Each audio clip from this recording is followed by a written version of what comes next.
like to be in the presence of that kind of evil. What goes through your brain when he's close enough to you? You feel his breath.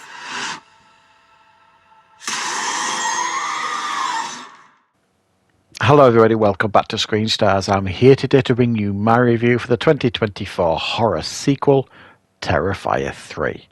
The film is written and directed by Damien Leone and stars Lauren Lavera, David Howard Thornton, Antonelli Rose and Elliot Fulham. Right, okay, this is the third installment of the blood-drenched Art the Clown trilogy. This time round it's set 5 years, I think, after the last one. Sienna has had, obviously, some issues dealing with what happened to her in the last film. Her brother, Jonathan, very, very similar. But they're trying to move on with their lives. She's recently got out of an institute. She's gone to stay with family. And Art the Clown is back, regardless of what happened to him in the last film. The supernatural element takes over again. He is, if you like, brought back, and he goes on the rampage at Christmas time. And it's up to Sienna to tap into her inner strength once again to battle Art the Clown once more. Right, what are my thoughts on Terrifier 3? Well, what have I let myself in for, you know? Up until a couple of weeks ago, I'd never seen any of the Terrifiers, and if you follow my content, you'll know that I've just reviewed Terrifier and Terrifier 2 on the channel.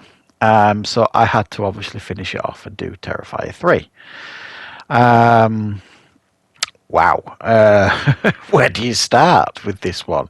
Well, obviously, clearly it's worth saying if you enjoyed the first one and the second one, you're going to enjoy this one.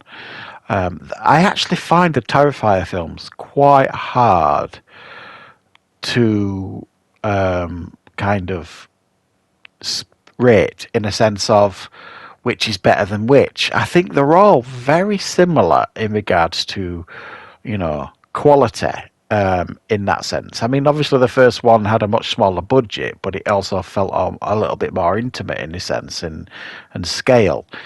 The other two have obviously, the second one had more budget, so it felt more expansive, and very much the same here. This is the biggest budget yet, and you can absolutely tell that here.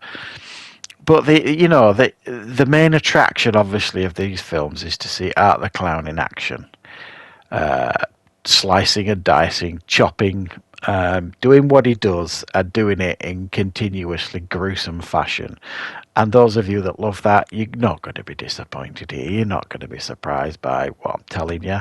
I mean, the film literally practically kicks you in the bollocks within 5 minutes of the film starting. And what people have been saying are true. If you haven't heard, this film starts in a way as it means to go on. As I said, but in the first 5 or 10 minutes of this thing starting, you'll know whether you want to watch the rest of this or not.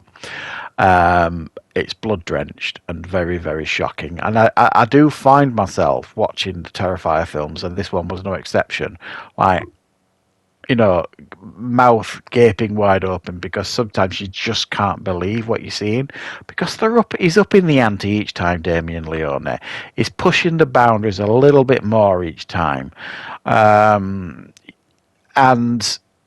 it's undeniably entertaining to watch. And I will say again, I think David Howard Thornton gives a very, very memorable physical performance as Art the Clown. It's hard not to like Art the Clown, but at the same time, when he starts swinging his axes or his machetes or chainsaws, you just kind of like, oh, I wish he hadn't have done that, because it's so distressing to watch, if you like, and he just doesn't give an absolute hoot, really. He'll just go for it. For me, there's a few standout scenes in this film. You're going to hear a lot of people talking about the shower scene, and rightfully so. It's absolutely on another level. That kill in the first film, and you all know the kill I mean,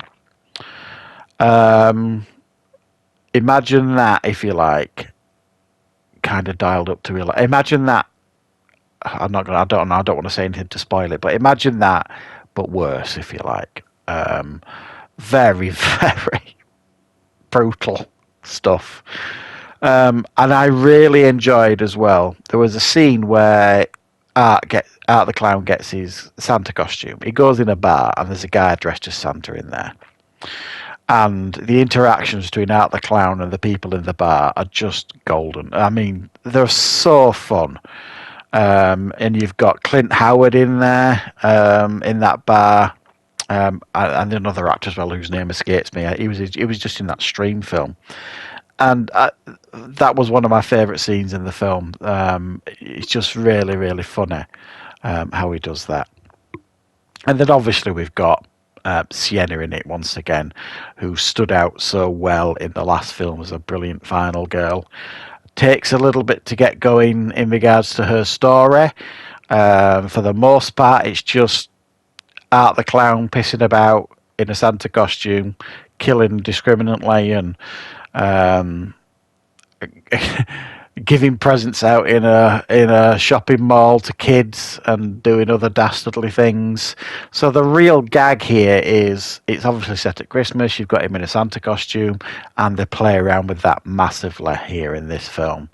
And the last quarter of the film is when they really focus on Sienna. For the most part, leading up to that, it's her with her PTSD trying to deal with things, thinking she might see him, that kind of stuff. Couple of dreamy stuff going on here and there, but her story really kicks in the final act. For the most part, leading up to that, it is Art the Clown running rampant with his big bag of weapons, dressed as Santa. If that sounds appealing to you, if you like what you saw in the first two, then you're gonna love this. It's not just as long as the last one; it's a little bit shorter, thankfully.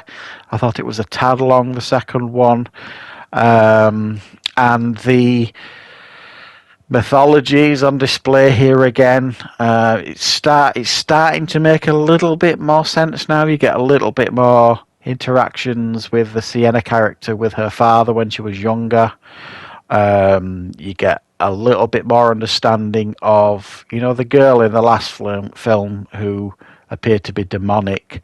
Well, that kind of gets answered a little bit in this film, in my opinion anyway. So if you like, the fog is starting to lift a little bit, and I don't think the mythology kind of drags this one down a little bit. I think it did a little bit in the last one. I think it was starting to weigh heavy on the last film, the mythology side of it.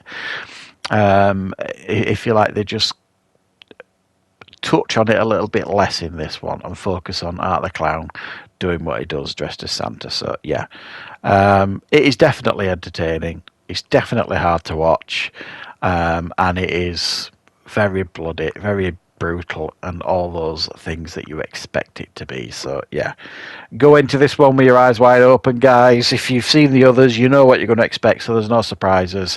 For anybody else that hasn't seen any of the Terrifiers, batten down the hatches, boys and girls, because you're in for a ride, trust me. So thanks for joining me for this review, guys. Let me know in the comments your thoughts on the film, and I will of course be back with plenty more reviews and content on the channel very, very soon.